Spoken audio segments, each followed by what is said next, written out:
In the grim darkness of the far future, where humanity is beset on all sides by xenos, heretics, and demons, the battlefields are dominated by unimaginable weapons of war.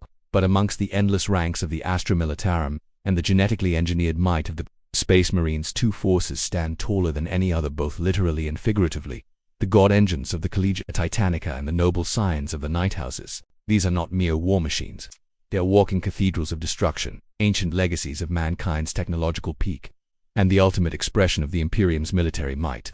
Imagine a battlefield stretching to the horizon, choked with the smoke of orbital bombardments and the screams of the dying. Then, imagine the very ground shaking, not from an earthquake, but from footsteps. A shadow falls over the carnage, a silhouette so vast it blots out the sun. This is the arrival of a Titan. These are the pinnacles of power that the Imperium of man can produce. The very apex of the Adeptus Mechanicus's destructive genius.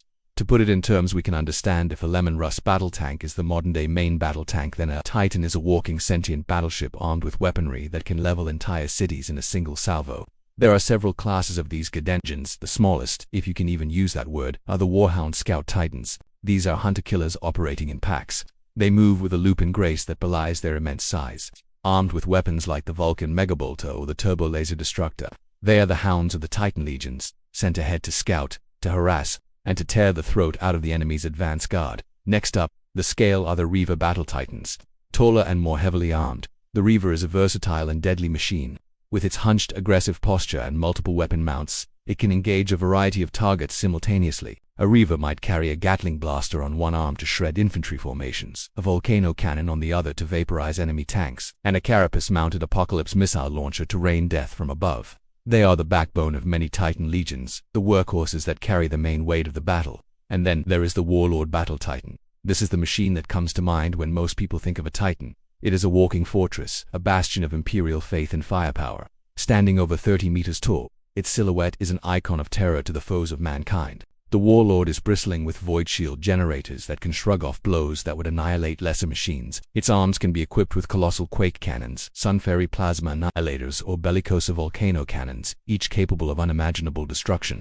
Entire armies have broken and fled at the mere sight of a Warlord Titan striding through the fire and smoke of battle. At the very apex of this terrifying hierarchy is the Emperor-class Titan, such as the Imperator or Warmonger. These are so rare and so powerful that their deployment signifies a conflict of galactic importance. An Emperor Titan is not just a war machine. It is a mobile temple, a city-sized weapon platform adorned with spires, gargoyles, and chapels. Its firepower can shatter continents, and its presence alone can turn the tide of a war. Seeing one is to witness a living, wrathful god of battle. But what does it take to control such a beast?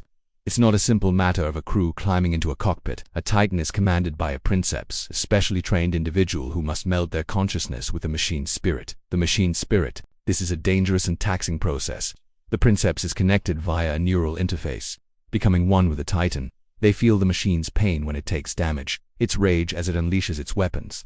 A Princeps and their Titan develop a bond over centuries of war, and the machine spirit itself can be ancient, carrying the echoes of countless past pilots and battles. This symbiosis is what allows a Titan to react and fight with a terrifying intelligence and ferocity that no simple vehicle could ever hope to match. They are supported by a crew of Moderati who manage the weapons and systems, and a host of tech priests who constantly chant litanies and perform rites to appease the machine spirit and keep it running. Now, while Titans are the ultimate hammers of the Imperium, they are not the only giant walkers on the battlefield. Fighting alongside them, or often in their own right, are the Knights of the Imperial Night Houses. If Titans are the walking battleships, then Knights are the agile cavalry, the chivalrous champions of humanity. Night Houses are feudal societies, worlds sworn to the Imperium, but retaining their own unique traditions and culture. These worlds were colonized during the dark age of technology, and they managed to preserve the blueprints for smaller, single-pilot walkers known as night suits. The rulers of these worlds, the nobles, are bound by oaths of fealty to the Emperor. When the call to war comes, they don their ancient suits of mechanized armor and march to battle as giants among men. Knights are significantly smaller than even a Warhound Titan, but they are far more agile and numerous. This makes them incredibly versatile. A night suit is piloted by a single noble through an interface called the Throne Mechanicum. Much like the Titan's neural link, the throne connects the pilot's mind to the machine, but it also contains the consciousness and memories of every ancestor who has ever piloted that suit. A newly enthroned pilot is flooded with the wisdom, skill, and personalities of their entire lineage, creating a warrior with centuries of experience at their fingertips. There are two main classes of night suits. The first are the Questorus class knights, the most common type. These are your iconic knights like the Knight Paladin, armed with a rapid-fire battle cannon and a Reaper chainsword, or the Knight Errant, which trades the cannon for a tank-melting thermal cannon. Then you have the Knight Gallant, a berserker that charges into close combat with 2 melee weapons, and the Knight Crusader, a walking gun platform that forgoes a close combat weapon for even more ranged firepower. They form the bulk of a knight house's army, a steel tide of chivalry and death. The second class are the larger Dominus-class knights. These are heavy support platforms, almost like mini-titans themselves. The Knight Castellan is armed with a volcano lance and a plasma decimator capable of engaging the heaviest enemy targets from afar. Its counterpart, the Knight Valiant, is a siegebreaker, armed with a thundercoil harpoon and a conflagration cannon, designed to get up close and utterly obliterate enemy fortifications and monsters. And let's not forget the smaller Armiger-class knights. These are piloted by lesser nobles or commoners elevated to the rank of pilot. Armigers act as squires to the larger Questorus and Dominus knights. The Armiger Warglaive is an aggressive flanker with a thermal spear and a chain cleaver, while the Armiger Helverin provides mobile fire support with its twin autocannons. They screen the advance of their larger masters, hunt down enemy light vehicles, and protect the flanks of the knightly lance. On the battlefield, the relationship between titans and knights is one of synergy. The knights are the outriders, the fast-moving elements that can secure objectives, eliminate flanking threats, and tie up enemy units, allowing the slower, more ponderous titans to bring their overwhelming firepower to bear on the most critical targets. A lance of knights charging ahead of a warlord titan is a sight to behold, a perfect storm of speed, chivalry, and apocalyptic destruction. The great knight houses of the Imperium are legendary.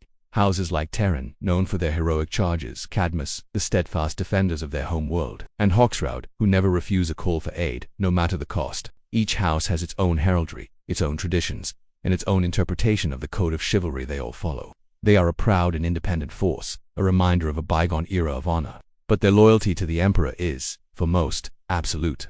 So, when you look at a tabletop game or read a story set in the 41st millennium, and you see these towering behemoths, remember what they represent. The titans of the wrath of the machine God made manifest, the ultimate expression of technological terror, so powerful that they blur the line between machine and deity. The knights are the inheritors of a lost age, noble warriors bound by ancient oaths, fighting with the experience of 1,000 lifetimes coursing through their veins.